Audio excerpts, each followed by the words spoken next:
Nous passons dans quelques secondes maintenant à la deuxième partie de ce journal avec le portrait de Jean Le Canuet ou encore le sénateur maire de Rouen. Nous allons vous proposer donc son portrait, un portrait sur 12 minutes comme nous l'avions fait pour Tony Larue.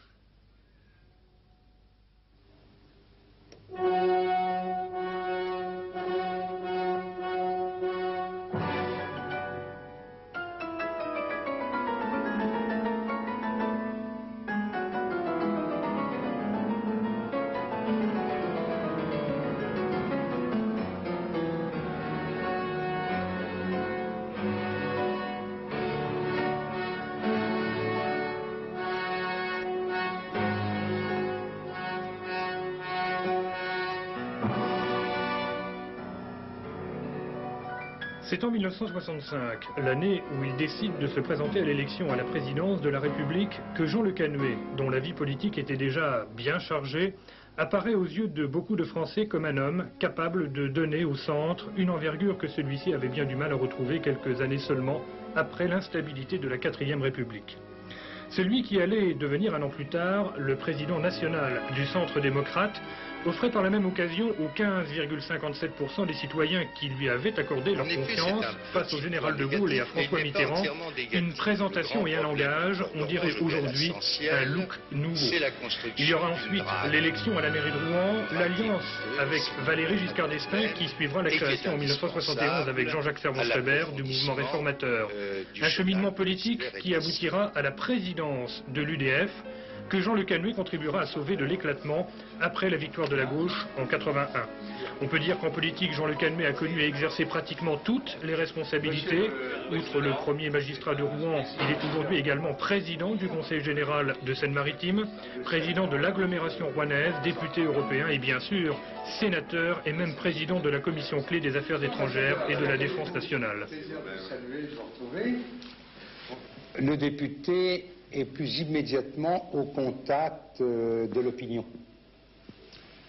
Le sénateur a une élection d'une durée plus longue, de mandat, et il ne peut pas faire l'objet d'une dissolution par le président de la République. Donc, le même homme n'est pas tout à fait le même selon qu'il siège dans une assemblée ou dans l'autre.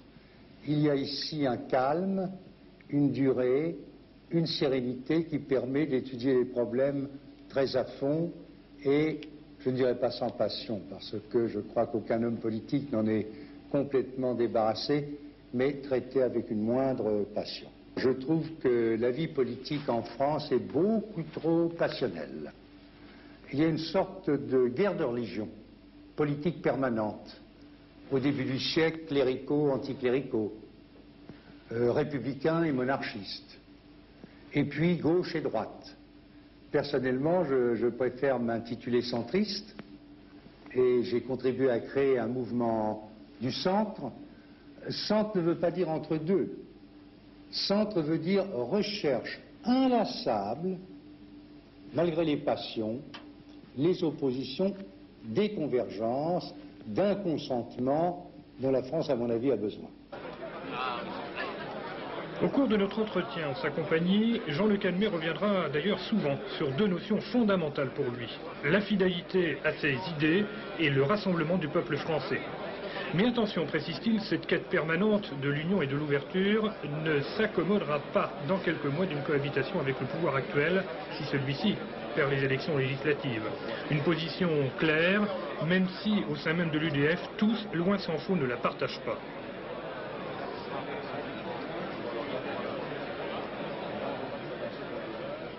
Je crois qu'il est très difficile de faire coexister, cohabiter, disons tout simplement s'entendre, des hommes et des femmes d'opinions aussi différentes qu'un président de la République élu sur une coalition socialiste et communiste avec des hommes, des femmes de mon tempérament politique.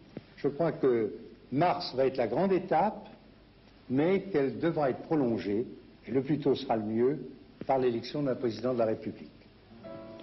Républicain convaincu, Jean Le Canuet n'hésite pourtant pas à faire référence à un monarque français, en l'occurrence le roi Henri IV, qui sut faire preuve, selon lui, à son époque, de qualités aujourd'hui encore nécessaires pour exercer le pouvoir. C'est le roi qui a mis fin aux guerres de religion.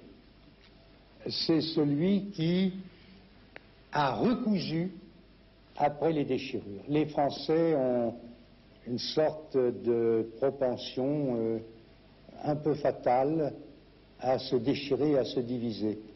Donc je crois qu'il n'est pas mauvais qu'il y ait ici et là des hommes qui, tout en choisissant clairement leur camp, le mien est connu, je suis dans l'opposition aux communistes et aux socialistes, mais en même temps, je m'efforce de garder le sens de l'union nationale, si vous voulez, et par conséquent, je suis centriste. Pour Jean Le Canuet, la politique doit s'exercer dans le même esprit à Paris ou à Rouen.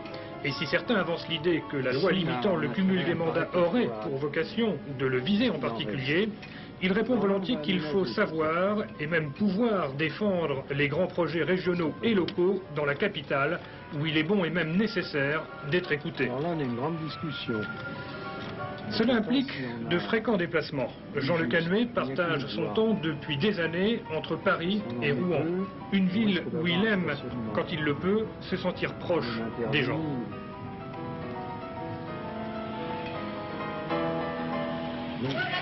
Bonjour. Ce n'est pas difficile parce que je suis né dans cette ville, que énormément de Rouennais me connaissent, m'approchent, me parlent. J'ai mes adjoints. Je passe un après-midi et une soirée jusqu'à 11h, minuit, toutes les semaines, avec ma municipalité, et je crois bien connaître les aspirations des Rouennais.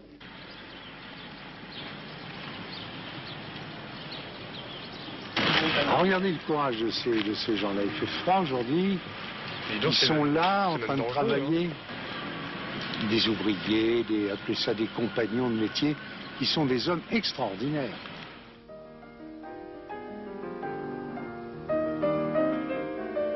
Alors là, c'était la fenêtre de la cuisine. Eh bien, vous voyez, oui, ça, c'est toujours la fenêtre de la cuisine, je crois. Un laurier. Oui, un laurier. Et je vois encore ma mère passant la main par la fenêtre, cueillant une feuille de laurier pour le mettre... Ah oui, d'accord. Oui, c'est un laurier saute, c'est pour la cuisine. Oui. Je suis né à Rouen, j'aime Rouen, j'ai le culte de Rouen. J'ai été élu maire en 68, après la reconstruction, et je me suis efforcé de garder la beauté de son patrimoine en le rénovant et d'en faire en même temps une ville moderne. Alors, un peu pêle-mêle, Saint-Sever, la rive gauche, où je suis né, j'ai fait avec mon équipe le centre Saint-Sever. Votre maison a d'ailleurs été détruite à cette occasion. Elle a été détruite par moi-même. Ça m'a coûté, mais il fallait le faire. Saint-Sever, je voulais que le Rouen rive droite et Rouen rive gauche soient vraiment soudés.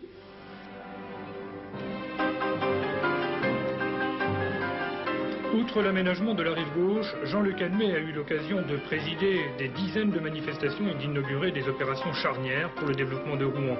De la reconstruction des ponts sur la Seine à l'arrivée de l'autoroute en passant par l'aménagement des quartiers piétonniers, les HLM, les hôpitaux. Une vie à 100 à l'heure, disent ses collaborateurs, avec tout de même quelques pauses à dominante littéraire. J'ai deux lectures. Chaque année, je prends un livre de fond. Un des grands géants de la littérature ou de la philosophie qui m'accompagne tout au fil des jours. Alors naturellement, cette année, c'était Victor Hugo. Et puis, je m'efforce de lire les livres qui font irruption dans le monde de la pensée et qui sont présentés par les journaux, écrits ou télévisés, à l'attention des lecteurs. Et enfin, j'ai un petit groupe d'amis qui veut bien me nourrir en idées, et une fois par mois, je passe 3-4 heures avec des gens de réflexion, de l'université, des chercheurs, qui m'instruisent et qui me forment sur les problèmes des techniques d'avenir. Le maire de Rouen aime aussi, de temps en temps, retrouver les deux établissements scolaires qui ont marqué sa vie avant ses études universitaires à Paris. Le lycée Corneille, où enseignaient à cette époque de jeunes professeurs de philosophie qui n'allaient pas tarder eux aussi à devenir célèbres. J'ai rebriqué toute la cour, hein. J'ai astiqué tout ça. C'est une des grandes époques pour les professeurs à Rouen. Simone de Beauvoir enseignait au lycée Jeanne d'Arc. Mon professeur de lettres m'a présenté à Simone de Beauvoir, qui m'a présenté à Jean-Paul Sartre.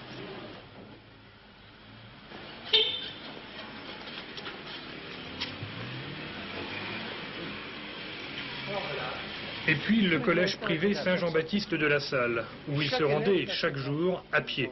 Un lycée public et une école privée. Vous avez dit symbole. Voilà. Alors, ce qui a changé, c'est qu'ils ont goudronné, mais sans ça, c'est à peu près la même chose. Là, c'est la grande chapelle. Là, comme en toute chose, je crois qu'il faut qu'il y ait une émulation fraternelle. Mais il faut qu'il y ait les deux types d'enseignement. Et vous aimez les enfants? Je les adore.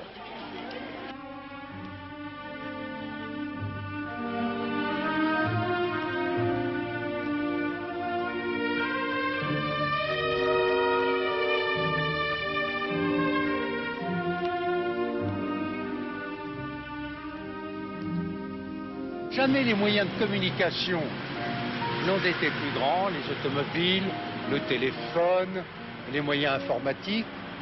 Et en contradiction avec ces merveilles de la technique, jamais l'homme n'a été plus seul et plus isolé dans la foule. C'est un de nos problèmes de civilisation. Comment recréer des communautés chaleureuses et humaines? On ne va pas revenir en arrière. Il faut donc aller de l'avant, mais trouver des solutions humaines. C'est pas impossible.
C'est en 1965, l'année où il décide de se présenter à l'élection à la présidence de la République, que Jean Le Canuet, dont la vie politique était déjà bien chargée, apparaît aux yeux de beaucoup de Français comme un homme capable de donner au centre une envergure que celui-ci avait bien du mal à retrouver quelques années seulement après l'instabilité de la 4e République.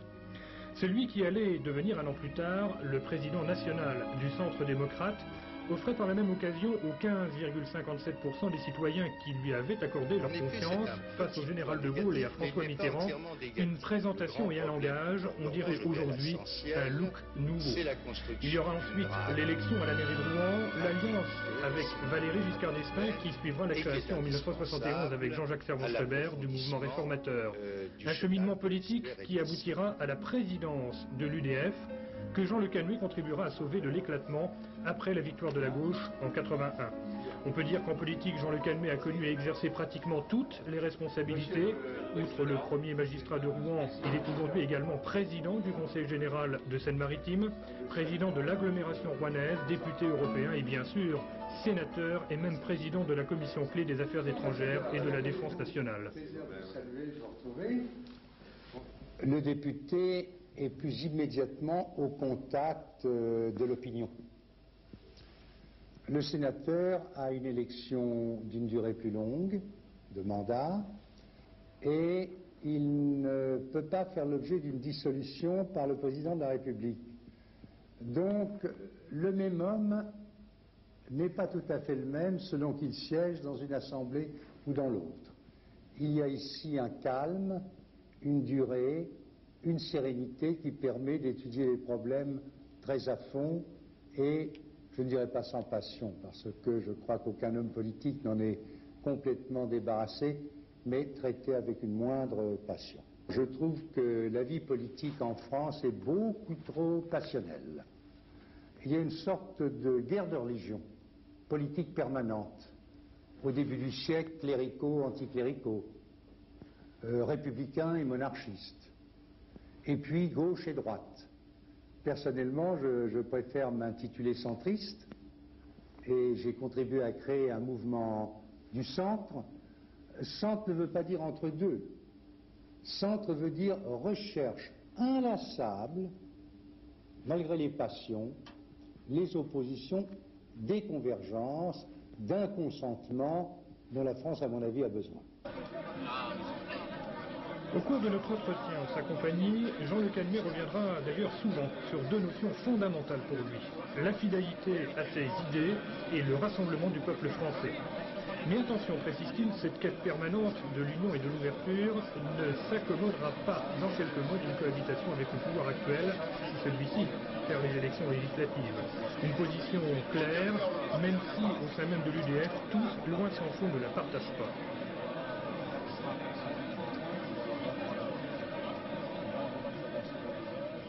Je crois qu'il est très difficile de faire coexister, cohabiter, disons tout simplement s'entendre, des hommes et des femmes d'opinions aussi différentes qu'un président de la République élu sur une coalition socialiste et communiste avec des hommes, des femmes de mon tempérament politique.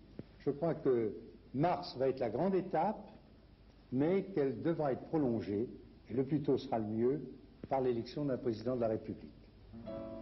Républicain convaincu, Jean Le Canuet n'hésite pourtant pas à faire référence à un monarque français, en l'occurrence le roi Henri IV, qui sut faire preuve, selon lui, à son époque, de qualités aujourd'hui encore nécessaires pour exercer le pouvoir. C'est le roi qui a mis fin aux guerres de religion. C'est celui qui a recousu après les déchirures. Les Français ont une sorte de propension un peu fatale à se déchirer, à se diviser. Donc je crois qu'il n'est pas mauvais qu'il y ait ici et là des hommes qui, tout en choisissant clairement leur camp, le mien est connu, je suis dans l'opposition aux communistes et aux socialistes, mais en même temps je m'efforce de garder le sens de l'union nationale, si vous voulez, et par conséquent je suis centriste. Pour Jean Le Canuet, la politique doit s'exercer dans le même esprit à Paris ou à Rouen. Et si certains avancent l'idée que la loi limitant le cumul des mandats aurait pour vocation de le viser en particulier, il répond volontiers qu'il faut savoir et même pouvoir défendre les grands projets régionaux et locaux dans la capitale, où il est bon et même nécessaire d'être écouté. Alors là, on a une grande discussion. Cela implique de fréquents déplacements. Jean Le Canuet partage son temps depuis des années entre Paris et Rouen, une ville où il aime, quand il le peut, se sentir proche des gens.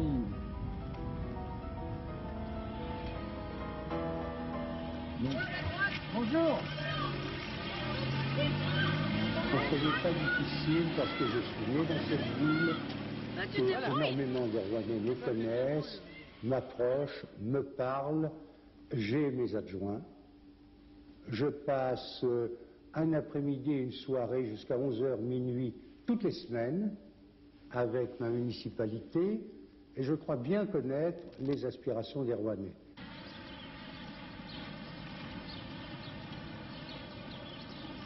Alors regardez le courage de ces gens-là. Il fait froid aujourd'hui.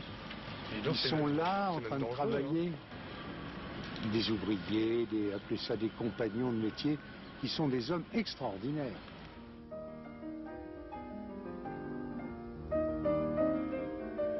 Alors là, c'était la fenêtre de la cuisine.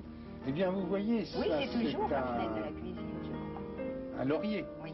laurier. Et je vois encore ma mère passant la main par la fenêtre, cueillant une feuille de laurier pour le mettre... Ah oui, d'accord. Oui, c'est un laurier saute, c'est pour la sa cuisine. cuisine. Oui. Je suis né à Rouen, j'aime Rouen, j'ai le culte de Rouen. J'ai été élu maire en 68, après la reconstruction, et je me suis efforcé de garder la beauté de son patrimoine en le rénovant et d'en faire en même temps une ville moderne. Alors, un peu pêle-mêle, Saint-Sever, la rive gauche, où je suis né, j'ai fait avec mon équipe le centre Saint-Sever. Votre maison a d'ailleurs été détruite à cette occasion. Elle a été détruite par moi-même. Ça m'a coûté, mais il fallait le faire. Saint-Sever, je voulais que le Rouen rive droite et Rouen rive gauche soient vraiment soudés.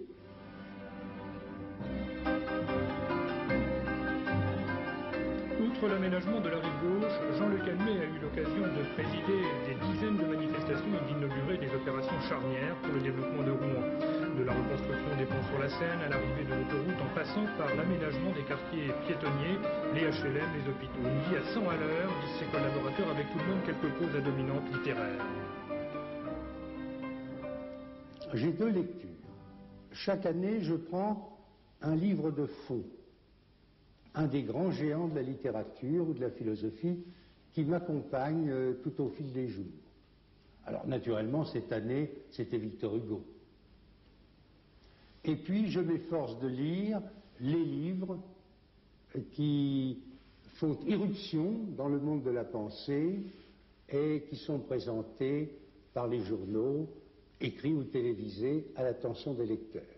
Et enfin, j'ai un petit groupe d'amis qui veut bien me nourrir en idées, et une fois par mois, je passe 3-4 heures avec des gens de réflexion, de l'université, des chercheurs, qui m'instruisent et qui me forment sur les problèmes des techniques d'avenir. Le maire de Rouen aime aussi, de temps en temps, retrouver les deux établissements scolaires qui ont marqué sa vie avant ses études universitaires à Paris. Le lycée Corneille, où enseignaient à cette époque de jeunes professeurs de philosophie qui n'allaient pas tarder eux aussi à devenir célèbres. J'ai rebriqué toute la cour, hein. J'ai astiqué tout ça. C'est une des grandes époques pour les professeurs à Rouen. Simone de Beauvoir enseignait au lycée Jeanne d'Arc. Mon professeur de lettres m'a présenté à Simone de Beauvoir, qui m'a présenté à Jean-Paul Sartre.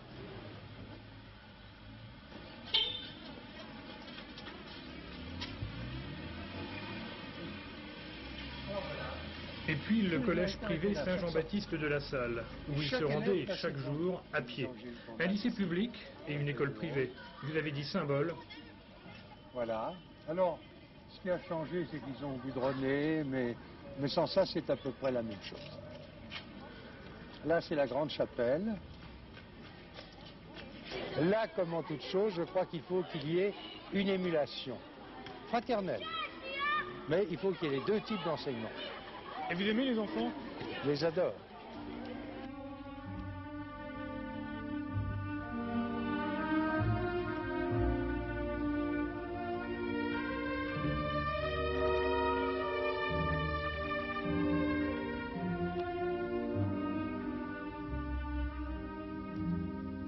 Jamais les moyens de communication n'ont été plus grands, les automobiles, le téléphone, les moyens informatiques.